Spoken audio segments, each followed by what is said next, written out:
రవి గారు, welcome to the show. మా show పేరు జీకేవి షో. జీ అంటే డూ ద గ్రైండ్. మనం ఏ ఫీల్డ్లో ఉన్నా కష్టపడాలి. కే అంటే గెయిన్ ద నాలెడ్జ్. కష్టపడిన తర్వాత మనకు అంటే ఒక జ్ఞానం వస్తుంది. అండ్ ఆ జ్ఞానాన్ని మనకి ఎలా వర్తిస్తుందని మనం అప్లై చేసుకోవాలి. So that is do the grind, gain the knowledge, validate your self.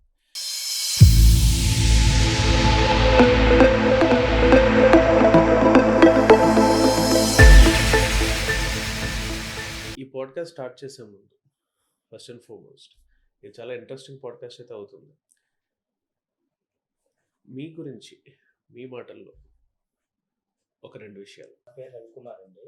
నేను స్టీల్ సిటీ సెక్యూరిటీస్లో వర్క్ చేస్తాను. 23 ఇయర్స్ నుంచి నేను బ్రాంచ్ మేనేజర్గా అందులో వర్క్ చేస్తున్నాను. నేను షేర్ మార్కెట్లో అంటే ఇన్వెస్ట్మెంట్ మొత్తం మ్యూచువల్ ఫండ్స్ మొత్తం అన్ని సెక్టర్స్ కూడా ఇందులో కవర్ అవుతాయి. ఆ విధంగా నేను దగ్గర ఒక 23 ఇయర్స్ నుంచి ఇందులో చేస్తాను. మరి నెంబర్ ఆఫ్ క్లయింట్స్ వస్తుంటారు, వెళ్తుంటారు. అందరూ కూడాను మెయిన్ ఇన్వెస్ట్మెంట్ అనేది ఈ రోజుల్లో ఒక రకమైన మంచి ముఖ్య ఇదయింది. అంటే ఒక పార్ట్ అయింది. అందుకు ఇది చాలా సాటిస్ఫైగా ఉంది నాకు. మీ గురించి అసలు మీరు మీరు ఎక్కడి నుంచి వచ్చారు, మీరు ఎక్కడ, మీ గురించి కొంచెం రెండు విషయాలు. నేను యాక్చువల్గా గ్రాడ్యుయేషన్ పూర్తి చేశాను. బీకామ్ అయింది నాది. మాది నేటివ్ ప్లేస్ విశాఖపట్నమే. ఇక్కడే నేను స్టడీ అంతా చేశాను అనమాట. డిగ్రీ వరకు ఇక్కడ చదివి అలాగా ఆటోనగర్ ఏరియాలో కొంత వర్క్ చేశాను. ఒక 2-3 ఇయర్స్ చేసిన తర్వాత నాకు ఈ మార్కెట్ అంటే ఇంట్రెస్ట్ వచ్చి నేను ఈ ఫీల్డ్లోకి వెళ్ళాను. ఫెంటాస్టిక్. సో 2002 నుంచి కూడా నేను 2002 నుంచి till date. Fantastic. So simple ఒక క్వశ్చన్ అండి, షేర్ మార్కెట్లో మీకు ఇంట్రెస్ట్ రీజన్ అంటే ఏం లేదండి. మెయిన్ ఇందులో ఏంటంటే వెల్త్ క్రియేషన్ అనేది బాగా చేయొచ్చు. ఫస్ట్ అంటే వెల్త్ క్రియేషన్ అంటే ఎలాగనంటే ఇప్పుడు ఇన్వెస్ట్మెంట్ అనేది ఇందులో మనం ప్రతి దాంట్లోని ఒక రియల్ ఎస్టేట్ తీసుకున్నా కొంచెం అమౌంట్ అది ఇందులో అలా లేదు. డైరెక్ట్గా మనం ఒక 1000 రూపీస్ తోటైనా స్టార్ట్ చేయొచ్చు అనమాట. మెయిన్ రీజన్ ఇది. దాంతో ఏంటంటే 1000 రూపీస్ ఒక టైంలో ఇన్వెస్ట్ చేస్తే ఇప్పుడు అది చాలా వాల్యూగా చాలా ఎక్కువ అమౌంటే ఉంది. అలా దాన్ని బట్టి మనకి ఆ రకమైన ఇంట్రెస్ట్ అనేది వచ్చింది. ఫెంటాస్టిక్. సో మీరు షేర్ మార్కెట్లోకి వద్దామని చెప్పి డిసైడ్ అయ్యారు. ఏదైనా ఇన్సిడెంట్స్ కానీ ఆర్ విషయాలు కానీ మిమ్మల్ని ఇన్ఫ్లుయెన్స్ చేసాయా, లేకపోతే ఎలా? ఇన్ఫ్లుయెన్స్ చేయడం అంటే ఏమి లేదండి. ప్రత్యేకించి నేను కడపలో ఈ స్టీల్ సిటీలో కడపలో ఒక సంవత్సరం చేశాను. అక్కడ కొంతమంది క్లయింట్స్ వచ్చి షేర్లు కొనటం, అమ్మటం ఇవన్నీ చూస్తే నేను యాక్చువల్గా నా పార్ట్ ముందైతే మాత్రం మార్కెటింగ్ ఇది కాదు షేర్స్. నేను అకౌంట్స్లో జాయిన్ అయ్యాను అనమాట స్టీల్ సిటీలో. అక్కడ నుంచి నేను అలాగా ఇది ఇంట్రెస్ట్ ఉండి ఇందులోకి అలా చూసారు, అక్కడి నుంచి ఇన్ఫ్లుయెన్స్ అయ్యారు. ఓకే. సో 23 ఇయర్స్ మీకు ఒక సుదీర్ఘకాలం, చాలా ఎక్స్పీరియన్స్ ఉన్నది. ఒక క్వశ్చన్ అండి, అసలు స్టాక్ మార్కెట్ అంటే ఏంటి? స్టాక్ మార్కెట్ అంటే మీకు యాక్చువల్గా షేర్స్ కొనాలన్నా, బై చేయాలన్నా, సెల్ చేయాలన్నా కూడా ఒక ప్లాట్ఫామ్ అనేది కావాలి. అది ఏంటంటే మీకు స్టాక్ మార్కెట్ అంటే మెయిన్ ఏంటంటే ఇది షేర్స్ కొనడానికి, ట్రేడ్ చేయడానికి ఇది మెయిన్ ప్లాట్ఫామ్ అనమాట స్టాక్ మార్కెట్ అనేది. ఇందులో మనం రావాలి చేయాలి అని అంటే మాత్రం దీనికి ఒక అకౌంట్ అనేది ఓపెన్ చేయాలి. స్టాక్ మార్కెట్లో రావాలి అంటే రకరకాల బ్రోకర్స్ అని ఉంటారు. అందులో మనం అకౌంట్ ఓపెన్ చేసి, అంటే బ్రోకర్స్ అంటే లైక్ ఇప్పుడు మా స్టీల్ సిటీ ఉంది, మేము ఒక బ్రోకర్. అలాగే మీకు జెరోదా అని ఉంది, జెరోదా సెక్యూరిటీ, ఇలా రకరకాల ఐసిఐసిఐ సెక్యూరిటీస్ ఇలాంటివన్నీ కూడా బ్రోకర్స్ అనమాట. త్రూ వాళ్ళ ద్వారా అకౌంట్ ఓపెన్ చేసి మనం డైరెక్ట్గా ఇందులోకి రావచ్చు, ఎంటర్ అవ్వచ్చు. ఒకటి. రెండోది స్టాక్ మార్కెట్ అంటే ఇప్పుడు మెయిన్ షేర్స్ ఇన్వెస్ట్ చేయడానికి ఉపయోగపడే ప్లాట్ఫామ్. షేర్స్ ఇన్వెస్ట్ చేయడానికి, అమ్మడానికి, కొనడానికి ఒక ప్లాట్ఫామ్. అంటే ఒక కంపెనీ పబ్లిక్ లిస్ట్ అయినప్పుడు ఆ పబ్లిక్ లిస్ట్లో దాని షేర్స్ని మనం కొనడానికన్నా అమ్మడానికన్నా ఒక ప్లాట్ఫామ్ స్టాక్ మార్కెట్. ఇప్పుడు మీరు అన్నారు పబ్లిక్ లిస్ట్ అని చెప్పి, ఇది ఏంటంటే ఐపీఓ అని వస్తుంది. ఏదైనా ఒక కంపెనీ ఉంది అని అంటే అది ఐపీఓ, ఇనీషియల్ పబ్లిక్ ఆఫర్.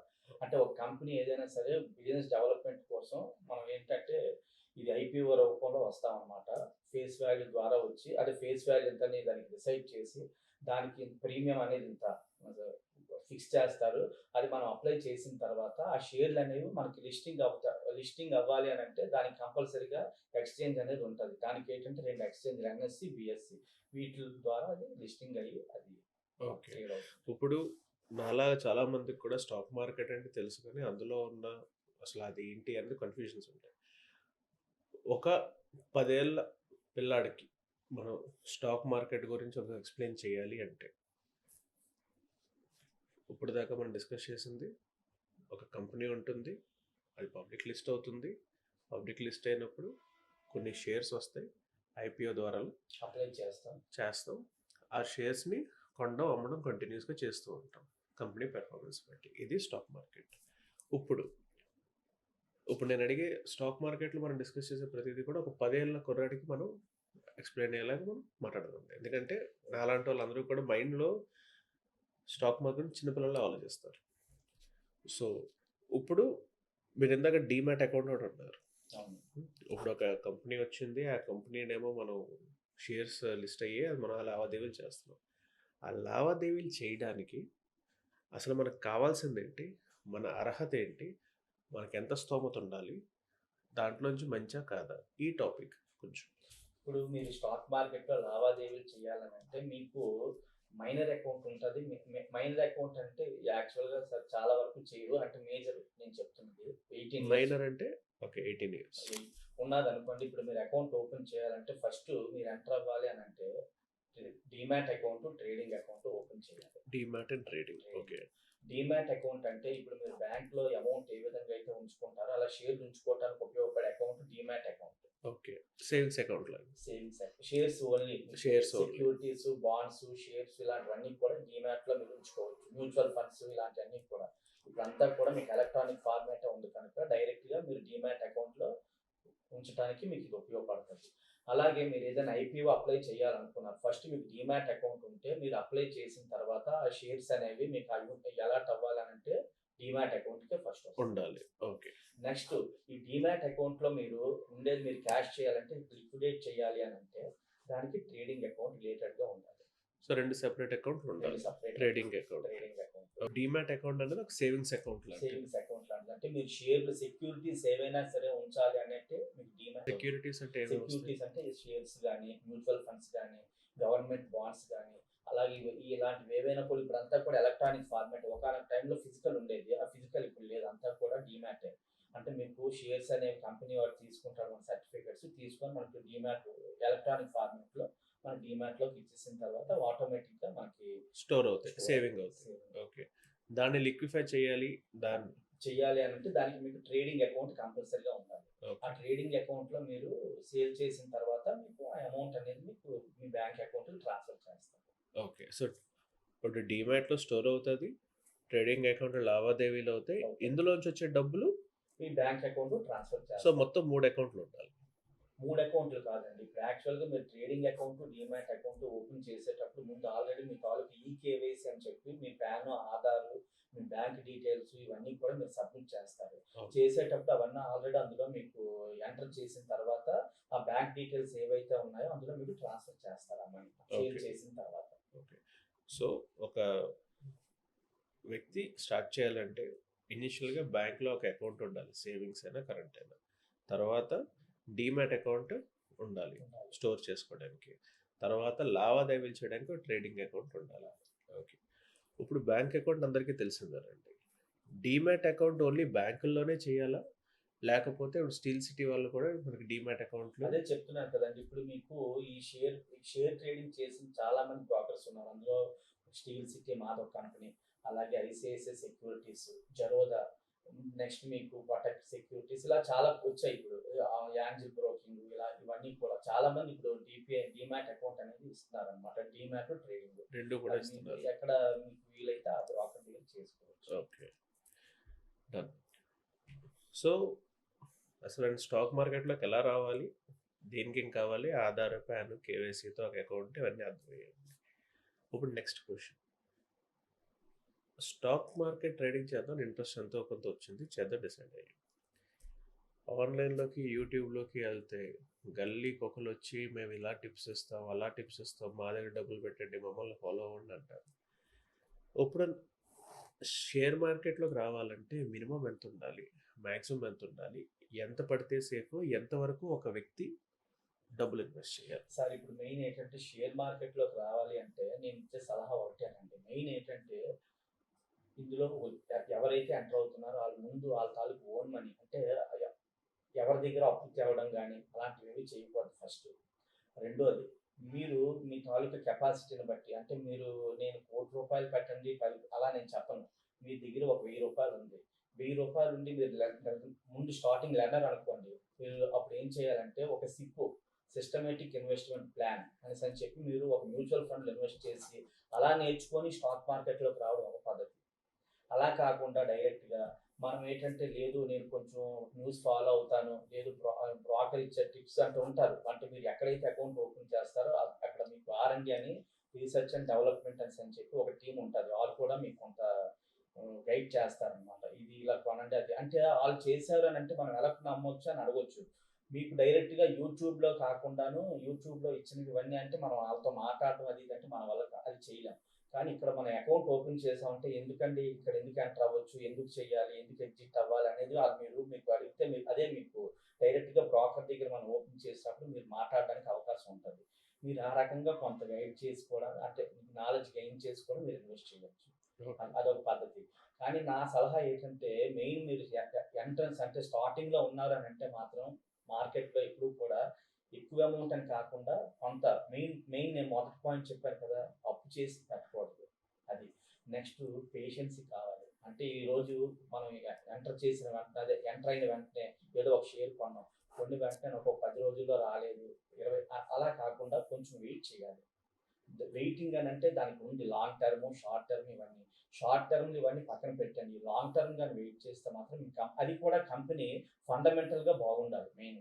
అంటే దాని తాలూకు ఫండమెంటల్‌గా బాగోవడం అనంటే దాని తాలూకా ఫైనాన్షియల్ రిజల్ట్స్ అవన్నీ ఉంటాయి కదా! బ్యాలెన్స్ షీట్లు ఇవన్నీ చూసి దాని తాలూకు ఎర్నింగ్ పర్ షేర్ అని ఒకటుంది. అది అంటే మనం డెప్త్ కాకపోయినా కూడా అవన్నీ చూసి అది డివిడెండ్ ఇస్తుందా లేదా?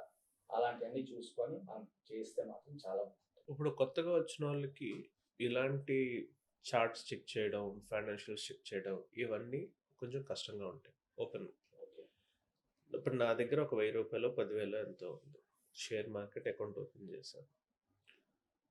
వాళ్ళకి మీరిచ్చే సలహా? కొత్తగా నేను చెప్పాను కదా! కొత్తగా వచ్చిన వాళ్ళకి నేను చెప్పే సలహా ఏంటంటే సిప్ మోడ్‌లో కొనుక్కోవచ్చు. అంటే మ్యూచువల్ ఫండ్‌లో ఇన్వెస్ట్ చేయకపోయినా సిప్ మోడ్ అంటే నేను చెప్తాను చూడండి. ఇప్పుడు ఒక షేర్ ఉంది. మీకు టాప్ బ్లూ చిప్ కంపెనీస్ అని ఉంటాయి. బ్లూ చిప్ కంపెనీస్ అంటే అదే నిఫ్టీ 50 షేర్స్ ఇలాంటివి. మార్కెట్ పడినప్పుడు మీరు ఏం చేస్తారంటే ఒక ₹1000 ఒక ₹2000 మంత్లీ మీరు కొనుక్కొని అదే షేర్‌ని పడింది. మళ్ళీ మీరు నెక్స్ట్ మంత్ వచ్చి ఆ రకంగా కూడా కొనుక్కొని ఇన్వెస్ట్ చేయడం ఒక పద్ధతి.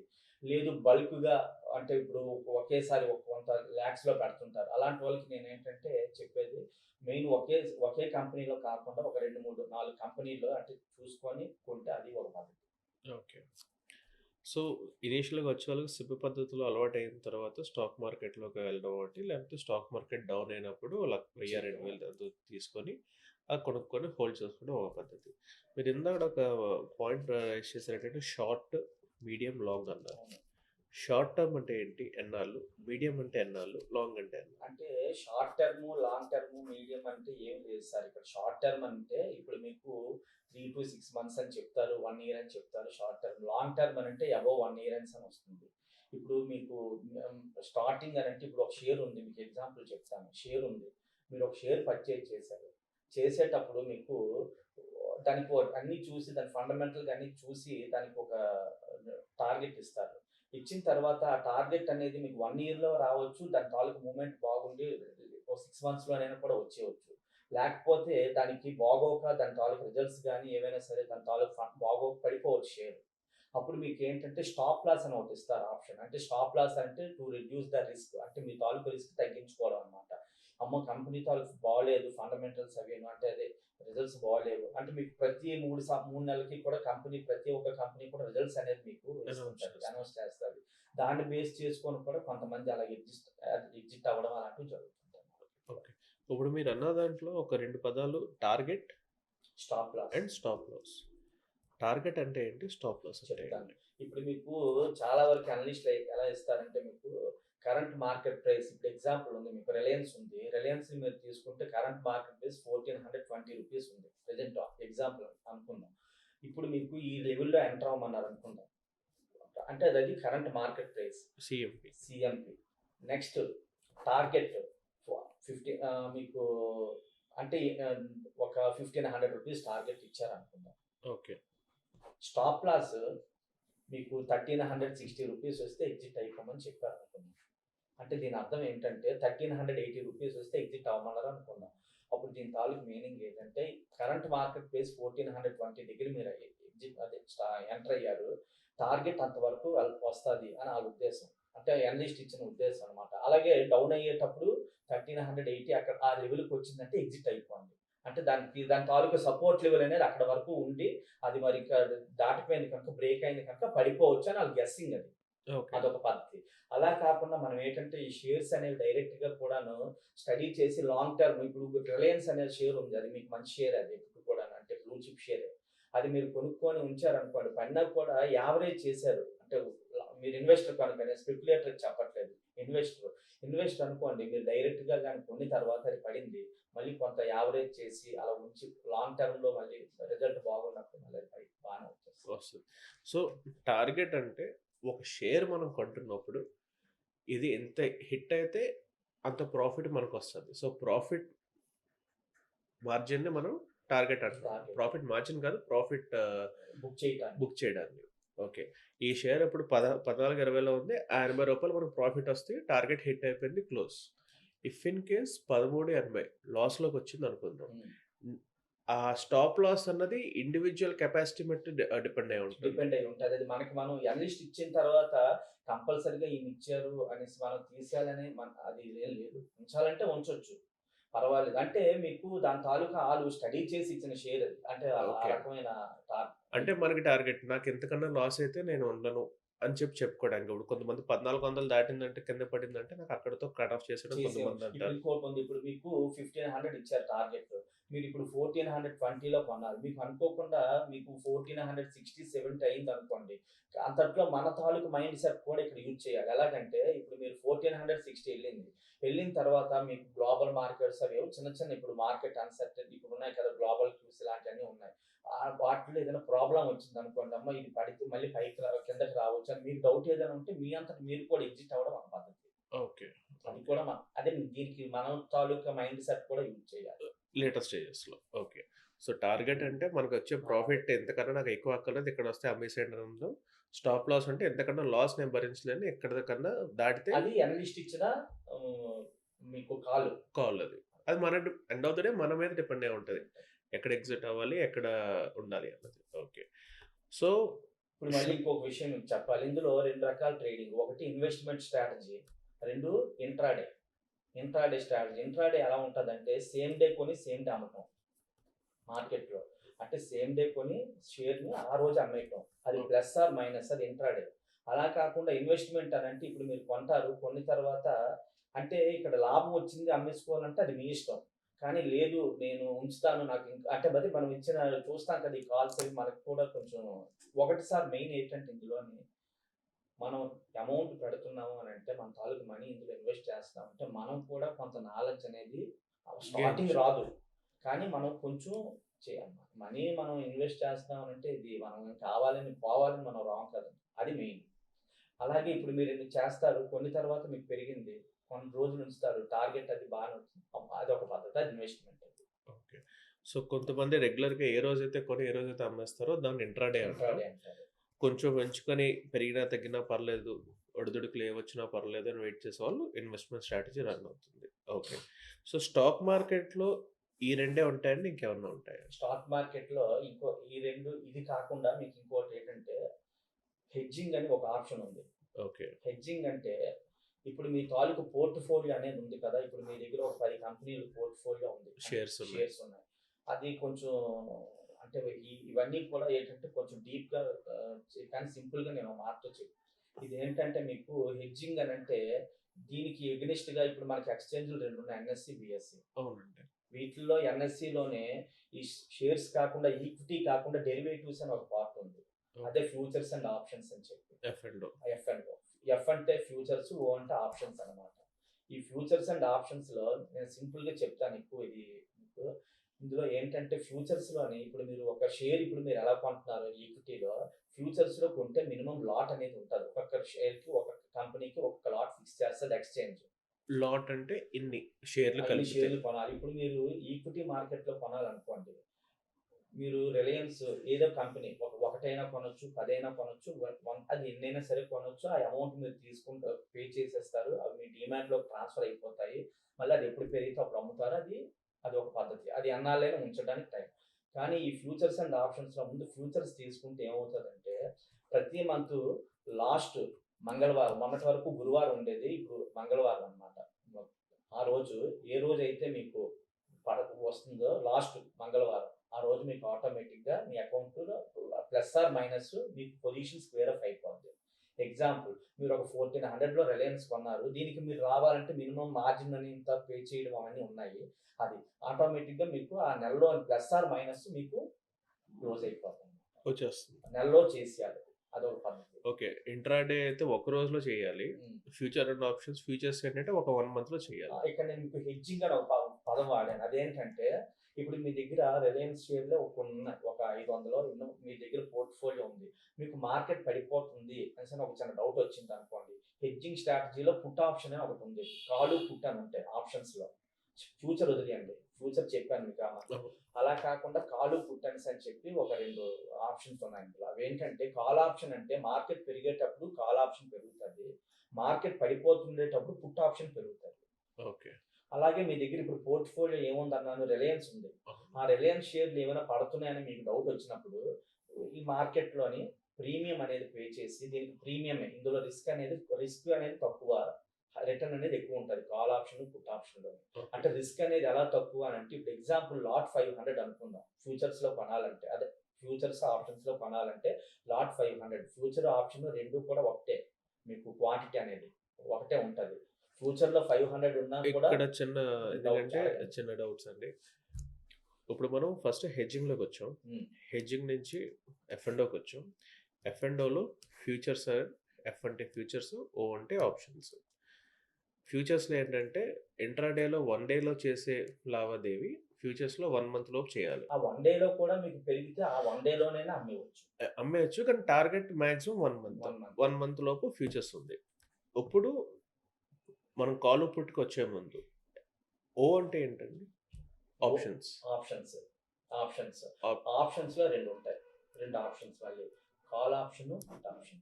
ఓకే. సో, ఇది కాలు, పుట్ ఆప్షన్‌లో భాగం. ఉంటాయి. ఓకే. కాలు ఇప్పుడు హెడ్జింగ్ అని అన్నాను కదా నేను మీతో.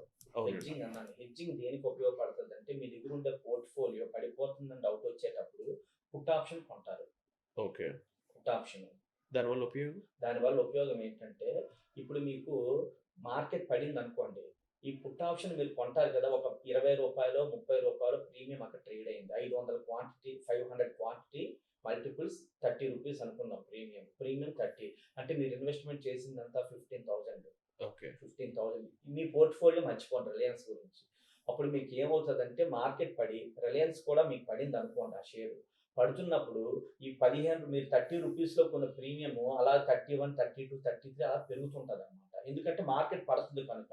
ఇది పుట్ ఆప్షన్‌కి నేను చెప్తుంది. ఓకే. అప్పుడు మీకేమవుతదంటే ఈ వాల్యూ తగ్గినా కూడా ఇక్కడ ఇందులో ప్రాఫిట్ వస్తది మీకు. అంటే పుట్‌లో వస్తుంది. పుట్‌లో వస్తది. కానీ మీ తాలూకా మొత్తం ప్రాఫిట్ అంతా కూడా మీకు మినిమైజ్ అవ్వదు అంటే మీకు రికవరీ కాకపోయినా కూడా మీరు కొంత లాస్ అనేది మీరు తగ్గించుకుంటున్నారు దీనివల్ల. పుట్ ఆప్షన్ అది ద్వారా. Put option. అది హెడ్జింగ్ అంటారనమాట దాన్ని. ఓకే. అలాగే అదే కాల్ ఆప్షన్ కొంటే మీరు మార్కెట్ పడిపోతున్నప్పుడు పెరుగుతున్నప్పుడు కాల్ ఆప్షన్ పెరుగుతుంది. కాల్ ఆప్షన్ వెళ్తాం. ఓకే. సో, ఇప్పుడు కమింగ్ బ్యాక్ డీమాట్ అకౌంట్ ఒకటి ఓపెన్ చేసాం. ట్రేడింగ్ ఓపెన్ చేసాం. అందులో లావాదేవీలు అవుతాయి. సేవింగ్స్ అకౌంట్, కరెంట్ అకౌంట్‌లోకి డబ్బులెళ్తాయి. తర్వాత కొత్త వాళ్ళు ఎస్ఐపి చేసుకుంటారు. Short term, medium, long term ఇంకొక ప్లానింగ్. ఆప్షన్ ఏంటంటే షేర్ మార్కెట్‌లో ఇన్వెస్ట్ చేయలేను. అమ్మ నేను ఇది డైలీ వాచ్ చేయలేను. నాకు కొంచెం ప్రాబ్లమ్. నేను ఇవన్నీ కొంచెం నాకు ఇబ్బంది అది ఇది అని అనుకున్న వాళ్ళకి మంచి best option mutual funds. So, mutual funds ఇవన్నీ చేస్తారు. ఇప్పుడు ఇది కూడా కాకుండా ఒక పదం ఉంటుంది. వాళ్ళేంటంటే ఇన్వెస్ట్‌మెంట్ బ్యాంకర్స్. అంటే స్టీల్ సిటీ కానీ ఇప్పుడు నేను డబ్బులు పెట్టాను. నేను ఒక 10,000 పెట్టాను. కానీ నేను 10,000ని నేను చూసుకోలేను. నాకంత చదువు రాదు. పోర్ట్‌ఫోలియో మేనేజ్‌మెంట్ పీఎంఎస్ అంటారు. Portfolio portfolio management. Management service అన్నమాట. ఇది ఎందుకు అడిగానంటేనండి, డబ్బులున్న ప్రతి ఒక్కళ్ళు చదువొచ్చినోళ్ళు అయ్యుండాల్సిన అవసరం లేదు. లేదంటే ఆ విషయం అర్థం కాకపోవచ్చు. వాళ్ళేంటంటే నా దగ్గర కొంచెం డబ్బులున్నాయండి కూడగట్టుకున్నాను. పెడదాం అనుకుంటున్నాను. కానీ నేను ఇంత డెప్త్‌లోకి నేను వెళ్ళలేను. ఇంత పదాలు నేను చదవలేను. నాది ఒక వ్యవసాయం, నా రైతు చేసుకుందాం అనుకుంటున్నాను, లేకపోతే నేను ఒక లేబర్, లేకపోతే నేను ఒక చిన్న షాప్ పెట్టుకున్నాను. మా దగ్గర ఒక ₹1,00,000 కూడబెట్టిన అమౌంట్ ఉంది. నాకు ఇంత పదాలు రావు. నా డబ్బులు నేను మీ చేతిలో పెడతాను, మీరు మేనేజ్ చేసి ఇవ్వండి. ఆ సిస్టమ్‌ని ఏమంటారు? అది రైటా రాంగా?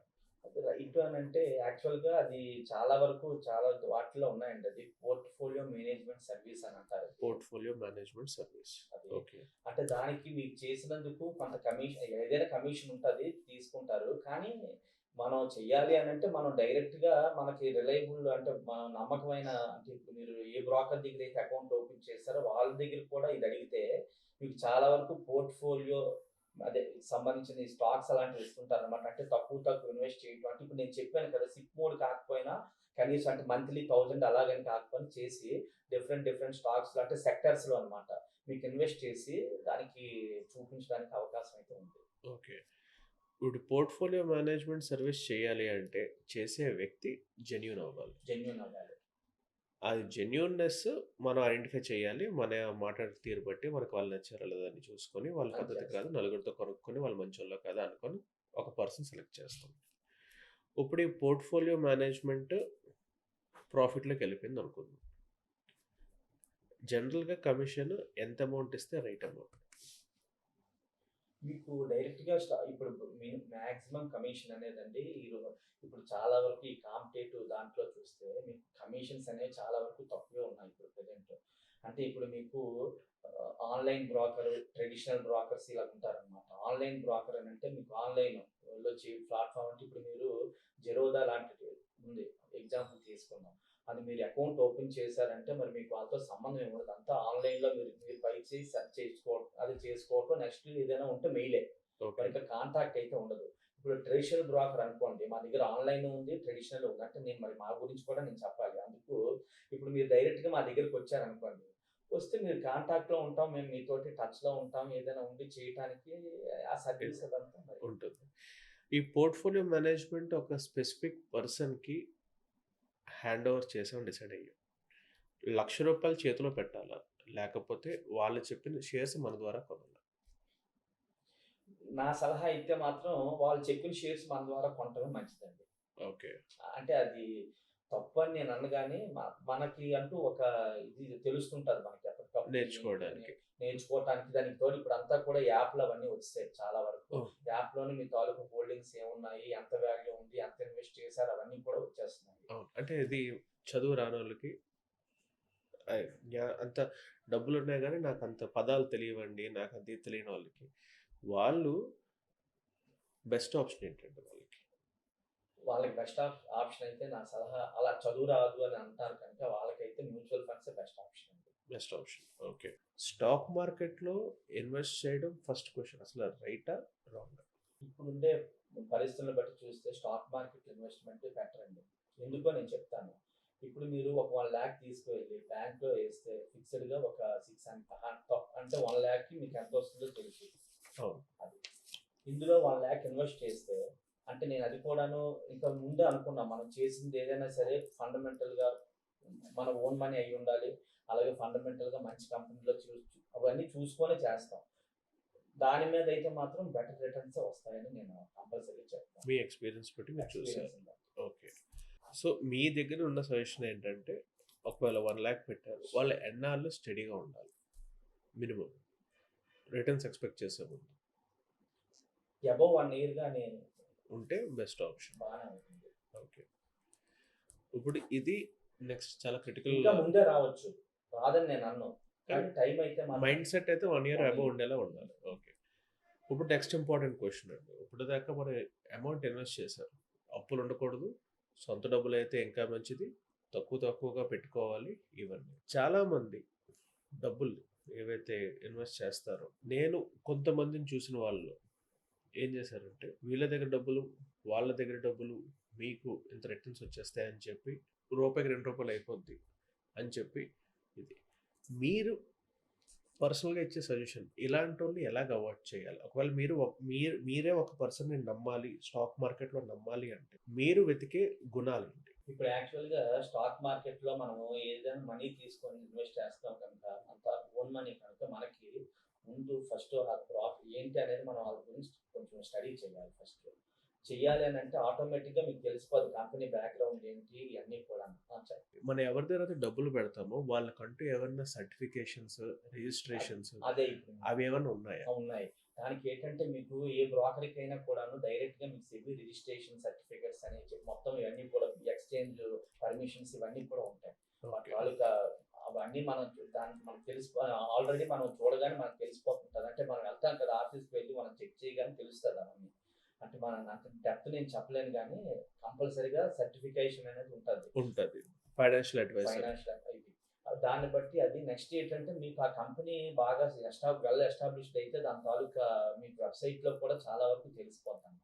ఓకే. అది దాన్ని బట్టి కూడా మనం చేయడంలో చేయొచ్చు. 2 ఇప్పుడు మీరు ఇంకో క్వెషన్ అడిగారు. ఇలాగ మీ అమౌంట్ ఇంత వస్తుంది. ఇలా చేయొచ్చు. ఇలా ఇంత వస్తది. అది మాత్రం తప్పది. ఎందుకంటే మీకు ఎంత పెడితే ఎంత వచ్చేస్తది. అది ఇది అలా చేయడం మాత్రం తప్పు. మనం కొంచెం మనంతట మనం చూసుకొని చేయటమే బెటర్.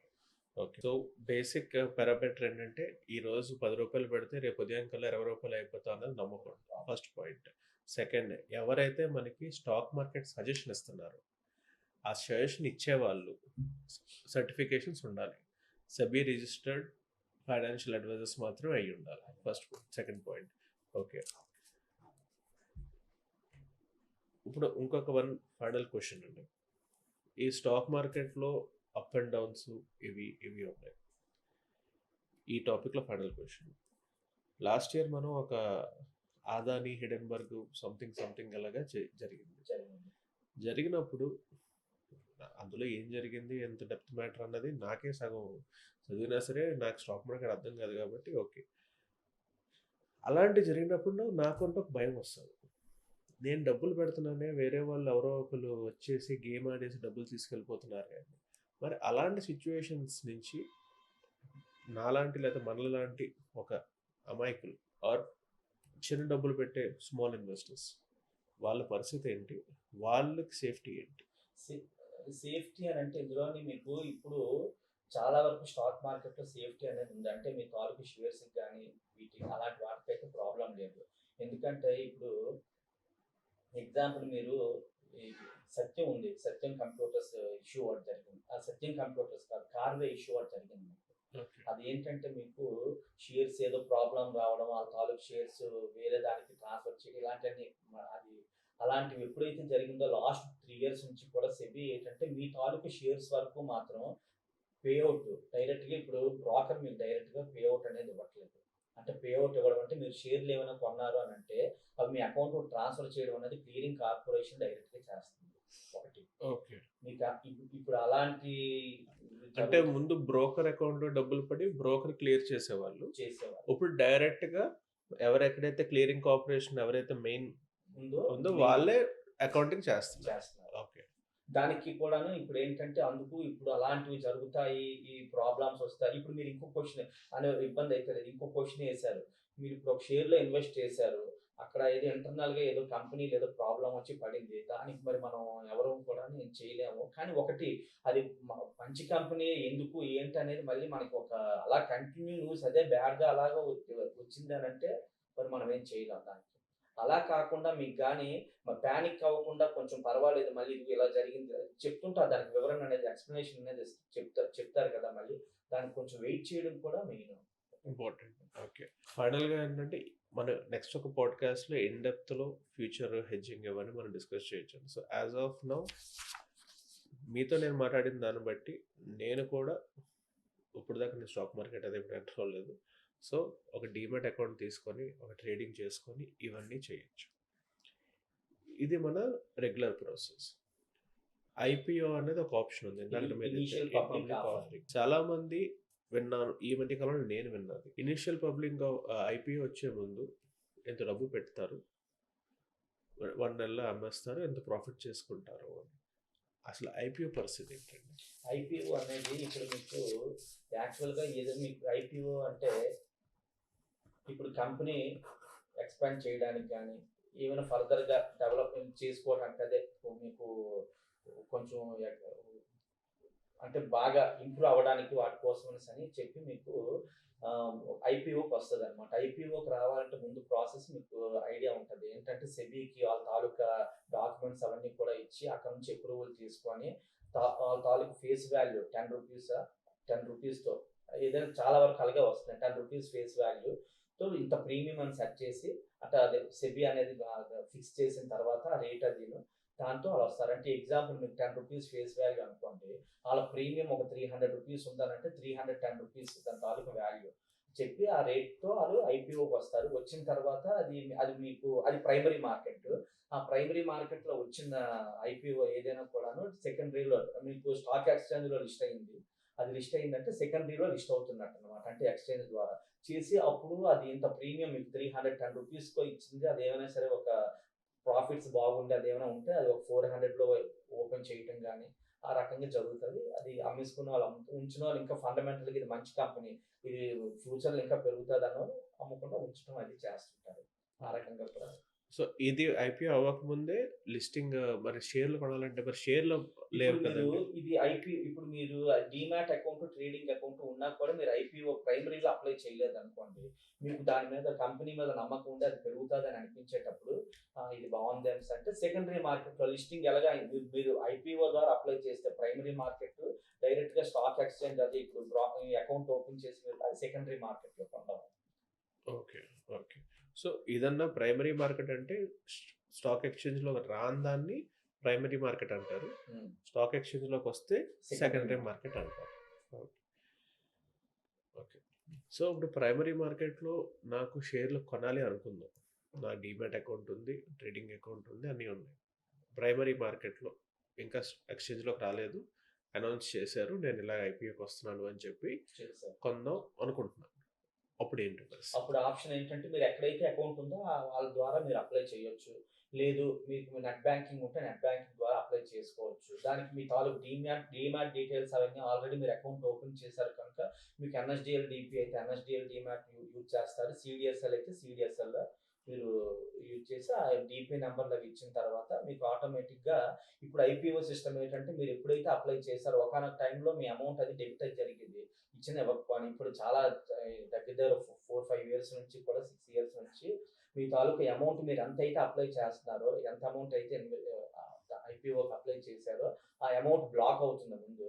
అయిన తర్వాత మీకు ఆ షేర్లు అలాట్ అయితే ఆ బ్లాక్ అది డెబిట్ అయిపోద్ది అకౌంట్లో. అలాట్ అవ్వకపోతే బ్లాక్ రిలీజ్ అయిపోతుంది. ఓకే. సో సేఫ్టీ ఇంకా కూడా పెంచారు, బాగా పెంచారు. నైస్. సో ఐపీఓ కూడా అర్థమైందండి. ఈ ఎంటైర్ సినారియోలో ఇది లెటస్ సే ఒక పర్సన్ నెలకి ఒక 10,000 సంపాదిస్తున్నారు. 10,000, 20,000, 50,000, 1,00,000, కోటి అంతా సంపాదిస్తున్నారు. మీ ఎక్స్పీరియన్స్ బట్టి ఒకళ్ళు ఇన్వెస్ట్మెంట్ నెలకి చేసుకోవాలి కొంచెం కొంచెం అంటే శాలరీలో ఎంత పర్సంటేజ్ ఇన్వెస్ట్ చేసుకుంటూ ఉంటే మంచిదని మీ సలహా? శాలరీలో ఒక 10-20% అనేది ఇన్వెస్ట్మెంట్ పెడితే చాలా మంచిది. ఫ్యూచర్ 10-20% బేస్డ్ ఆన్ 20% అయితే బాగుంటుంది గ్యారంటీడ్. ఖర్చులు అన్నీ పోగా అది ఎంత వస్తుందో చూసుకొని ఖర్చులన్నీ తీసేయగా మిగిలితే 10-20% మాత్రం ఉంచుకోవడం బెటర్ అంటారు. ఇప్పుడు ఈ ఎంటైర్ డిస్కషన్లో మనం స్టాక్ మార్కెట్ జరుగుతుంది, ఇది జరుగుతుంది, సేఫ్టీ కూడా మీరు చెప్పారు అన్నీ ఉంది. కానీ ఒక సింపుల్ పాయింట్ నాకు ముందు నుంచి పర్సనల్గా క్వశ్చన్ ఏంటంటే ఈ స్టాక్ మార్కెట్ని మీరు అన్నట్టు గ్లోబల్ పొలిటికల్ సినారియోస్ హ్యాండిల్ చేస్తారు, లేకపోతే పొలిటికల్ సినారియోస్ హ్యాండిల్ చేస్తారు, యుద్ధాల సిచ్యువేషన్ హ్యాండిల్ చేస్తారు, లేకపోతే మొన్న హైడెన్బర్గ్ ఇదేదో జరిగింది అలా హ్యాండిల్ చేస్తారు. ఒక ఇన్వెస్టర్కి ఉండాల్సిన 3 ప్రైమరీ మైండ్ సెట్స్ ఏంటంటే అంటే 3 అలవాట్లు ఏమవ్వాలి? ఫైనల్గా మనం పాడ్కాస్ట్ క్లోజ్ చేసే ముందు మీరు ఒక ఇన్వెస్టర్కి మీరు దిగాలి డిసైడ్ అయిపోయారు, ఇన్వెస్ట్ చేయాలి, కొద్ది గొప్ప నేర్చుకోవడానికి మీరు సిద్ధపడ్డారు. ఈ 3 రూల్స్ ఎట్టి పరిస్థితుల్లో ఈ 3 రూల్స్ని మైండ్లో స్టోర్ చేసేసుకోండి అని చెప్పే 3 రూల్స్ ఏమవుతాయి? ఫస్ట్ ఇప్పుడు టైం అనేది మెయిన్. అంటే టైం అని అంటే మీరు ఇన్వెస్ట్ చేసిన తర్వాత మరి డే అండ్ నైట్లో వచ్చేయాలని కాకుండా టైం ప్రిఫరెన్స్ చేస్తూ అదేంటంటే ఆ టైం ప్రకారం ఉంచుతాను లాంగ్ టర్మ్ అని ప్రిపేర్ అయ్యి వచ్చి ఈ తర్వాత మీరు షార్ట్ టర్మ్‌లోనే తీసుకోండి వచ్చిందంటే. అది main time frame main long term investment mind సెట్‌తో రావాలి. రావాలి. Okay. Long term investment mind set. రెండోది రెండోది మీరు ఇన్వెస్ట్ చేసిన షేర్స్ ఏవైనా కూడాను దానిపైన మీకు కొంచెం అంటే మీకు తెలీదని ఆల్రెడీ వచ్చారు కనుక దానిపైన మీరు కొంచెం అవగాహన పెంచుకోవడం అంటే స్టడీ చేయడం అనేది మెయిన్. అంటే ఫైనాన్షియల్ అంటే ఇప్పుడు కంపెనీ ఉందనుకోండి. ఆ కంపెనీ తాలూకు ఫండమెంటల్స్ గానీ, దాని తాలూకు బ్యాలెన్స్ షీట్లు గానీ బాగోకపోతే మనం గుడ్డిగా కొన్నాం అనుకోండి షేర్ ప్రాబ్లమే. అది కూడా కొంచెం అంటే అది మీరు కొత్తగా వచ్చిన వాళ్ళకి తెలియకపోవచ్చు. అది అనలిస్ట్ ద్వారా అంటే అదే ఎక్కడైతే ఉన్నారో అలా చూసి రీసెర్చ్ అండ్ డెవలప్‌మెంట్ అదే వాటిల్లో ఒకసారి ఎంక్వైరీ చేసి ఇవన్నీ చూసి కొనటం ఒక పద్ధతి. 2 మూడో పాయింట్ స్టాప్ లాస్ అండి. స్టాప్ లాస్ అనంటే మార్కెట్ పడిపోతున్నప్పుడు నెక్స్ట్ ఏంటంటే అంటే మనము అంటే నేను దీనికి వర్తించదు గానీ ఇంట్రాడే అలాంటివి చేసిన వాళ్ళకి ఏంటంటే స్టాప్ లాస్ అనేది ముఖ్యం. ఇప్పుడు మనకి రూ. 1000 ప్రాఫిట్ ప్రిపేర్ అయినప్పుడు లాస్ కూడా ఆ 1000 2000 ఎంతో వచ్చినప్పుడు ఎగ్జిట్ అయిపోతామని అనుకుంటే కరెక్ట్. అంతేగాని ప్రాఫిట్ ఏమో రూ. 1000 తీసుకున్నాం హ్యాపీగా ఉండి లాస్ ఒక 5000 వచ్చింది అలా చూస్తూ ఊరుకొని బాధపడి చేసే దానికన్నా ఈ రకంగా స్టాప్ లాస్ అనేది మెయింటైన్ చేస్తే అంటే రిస్క్ మేనేజ్మెంట్ అంటారు. Risk management important. అంటే మీరు చెప్పేది అంటే నాకు అర్థమైంది. లాభాలు వస్తే మంచిది. కానీ లాసెస్ వస్తే అయ్య బాబోయ్ అని గుండెలు బాదుకోకుండా దాన్ని లాస్ మినిమైజ్ చేసుకొని నెక్స్ట్ ఇంకేం చేయాలి అన్న ఆలోచన మైండ్ సెట్‌తో ఉండాలి. ఆ రిస్క్ మేనేజ్మెంట్ చేసే తత్వం అలవాటు చేసుకోవాలి. Okay. So long term investment mind set absolute must.